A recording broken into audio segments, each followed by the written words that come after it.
मेरी गाड़ी सियाह सड़क पर रात के अंधेरे में दौड़ती चली जा रही थी। वो दिसंबर की एक इंतहाई सर्द और सियाह रात थी। हर तरफ सन्नाटे का आलम था। सन्नाटे में लिपटी हुई वो रात थी। हर तरफ सूहू का शोर था। सर्दी से कपकपाते जिस्म को गर्म करने की सूरत में मैंने अपने सुर्ख वेलवेट के सूट के गिर्द सियाह गरम शाल लपेट ली थी और खिड़की से बाहर देखने की कोशिश की।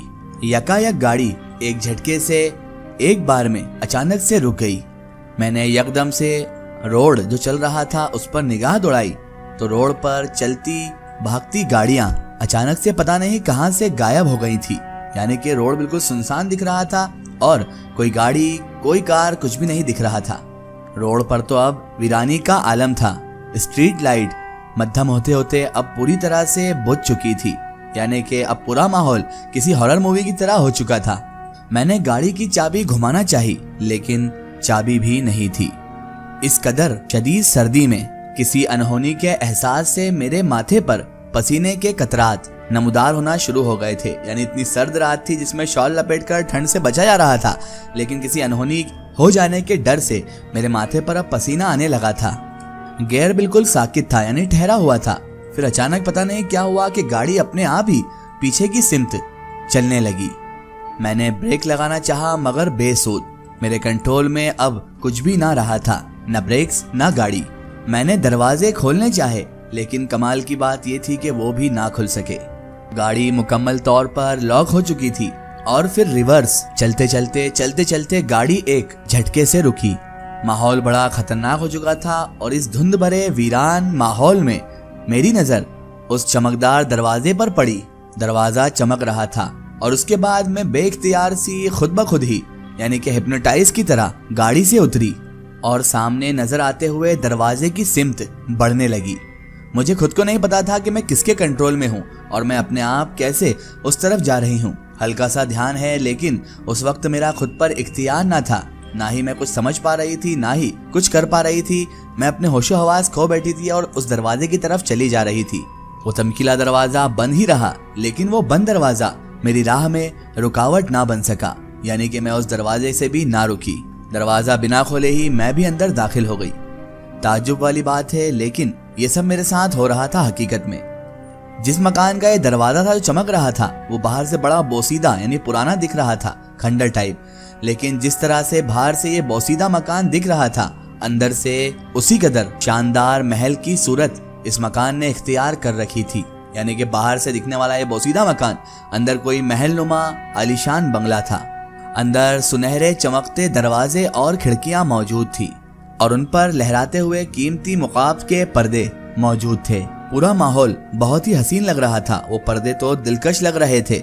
समझ नहीं आ रहा था कि आखिर ये बाहर से इतना बोसीदा तो अंदर से इतना आलीशान क्यों है। अंदर बेइंतहा खूबसूरत सोफे भी लगे हुए थे, बेश कीमती कालीन और कालीन पर रखी हुई खूबसूरत सेंटर टेबल और सेंटर टेबल पर सोने की शतरंज की बिछी हुई रैक भी रखी हुई थी और शतरंज की टेबल पर मोहरे इस तरह से रखे हुए थे जैसे कोई अभी अभी शतरंज यहीं पर खेल रहा था।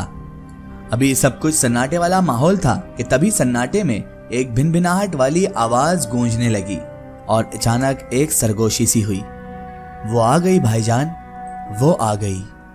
मैं अचानक चारों तरफ अपनी गर्दन घुमा घुमा कर देखने की कोशिशें करने लगी। मैं कमरे के वस्त में खड़ी थी।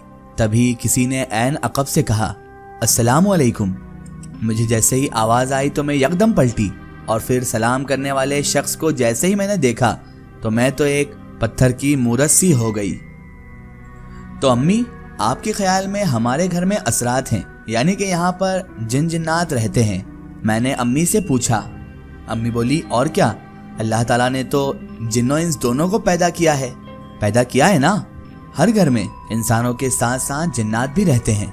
कहीं पर अच्छे जिन्नात होते हैं तो कहीं पर बुरे।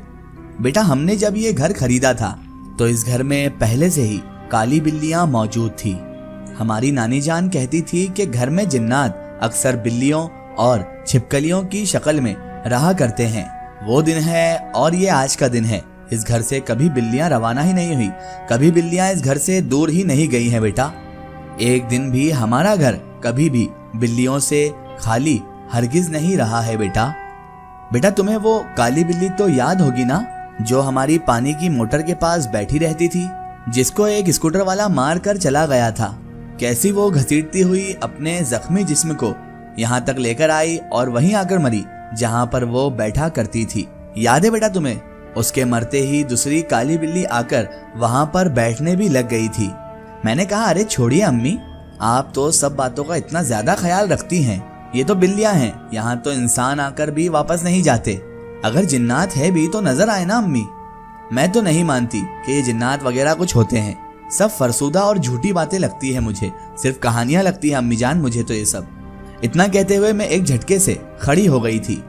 हमारा घर तकसीमे हिंद से पहले तामीर हुआ था। गुरु मंदिर पर वाक़े बड़े बड़े कमरों, बड़े बड़े दालानों वाला एक वसीओ अरीज 2 मंजिला मकान, जिसमें बहुत खूबसूरत राहदारियां भी हैं। मेरी अम्मी को ये मकान क्लेम में मिला था। मैं जिस जमाने की बात कर रही हूँ उस जमाने में गुरु मंदिर इतना पुररौनक नहीं था, लेकिन मालदार गैर मुस्लिम तबका वहां पर मौजूद था। यहाँ पहले एक बहुत बड़ा मंदिर हुआ करता था, जिसकी वजह से ये इलाका गुरु मंदिर इलाका कहलाता था। अगर आज भी आप गुरु मंदिर के इलाके से गुजरेंगे तो आज भी आपको उस पेट्रोल पंप के पीछे पीले पत्थरों से बना हुआ मकान आपको दिख जाएगा, क्योंकि वो पीले पत्थरों से बना हुआ मकान आज भी मौजूद है। चारों तरफ उगी हुई जंगली झाड़ियां इस बात का सबूत दे रही हैं कि वहां पर अब किसी की रिहाइश नहीं है, यानी वहां पर अब कोई भी नहीं रहता है। लेकिन क्या वाकई वहां पर किसी की रिहाइश नहीं है? मुझे इन तमाम बातों का बिल्कुल भी यकीन नहीं होता है। इन तमाम बातों पर मुझे कुछ भी भरोसा नहीं है। मेरी अम्मी मुझे अक्सर समझाया करती थी कि बेटा तुम ऐसी बातें मत किया करो, जिन्नातों के होने के सबूत ना मांगा करो। अगर ये जिन्नात सबूत देने पर आ गए तो फिर भी हमें ही परेशानी होगी बेटा। अम्मी मेरी बातें सुनकर डर जाती थी और मैं लापरवाही से हंस दिया करती थी। उन दिनों में कराची यूनिवर्सिटीज में इंग्लिश में मास्टर्स कर रही थी। मेरी बड़ी बहन यास्मीन शादी के बाद ईरान चली गई थी, लेकिन उनकी बेटी हिना को अम्मी ने गोद ले लिया था। छोटी सी मासूम सी हिना सारे घर में खेलती फिरती और हम सबका, खासकर अम्मी जान का दिल बहला रहा करता था हिना के चक्कर में। नानी अम्मा आपको पता है ऊपर वाले कमरे में जिन बाबा रहते हैं, और नानी अम्मा उनके 4 बच्चे भी हैं। उनमें 2 बच्चे छोटे भी हैं नानी अम्मा, जो मेरे साथ खेलते हैं। मैंने उनकी अम्मी से कहा कि आप खाना पकाते हुए हमारी प्याज क्यों ले लेती हैं?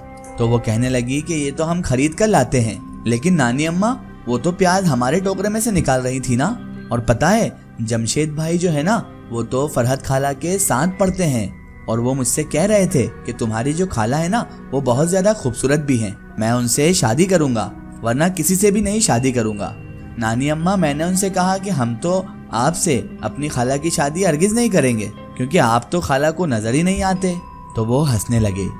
मासूम सी हिना अपनी दोनों कोहनियों को हिला हिला कर बातें कर रही थी, और मेरी अम्मी थी जो अपनी नवासी की इन बातों को सुनकर दम बखुद बैठी रही थी। या इलाही खैर फरमाना। हिना के चुप होते ही अम्मी के मुंह से सिर्फ इतना निकला। इसका एक ही स्टोरी हम देखेंगे इसके अगले पार्ट में। दोस्तों, अगर आप भी अपनी जिंदगी की कोई सच्ची कहानी या सच्ची घटना हमारे चैनल से शेयर करवाना चाहते हैं, और आप चाहते हैं कि आपकी स्टोरी भी माय स्टोरी बुक चैनल से शेयर हो, तो आप हमें हमारे फेसबुक पेज पर कांटेक्ट कर सकते हैं और अपनी स्टोरी वहां पर हमें बता सकते हैं।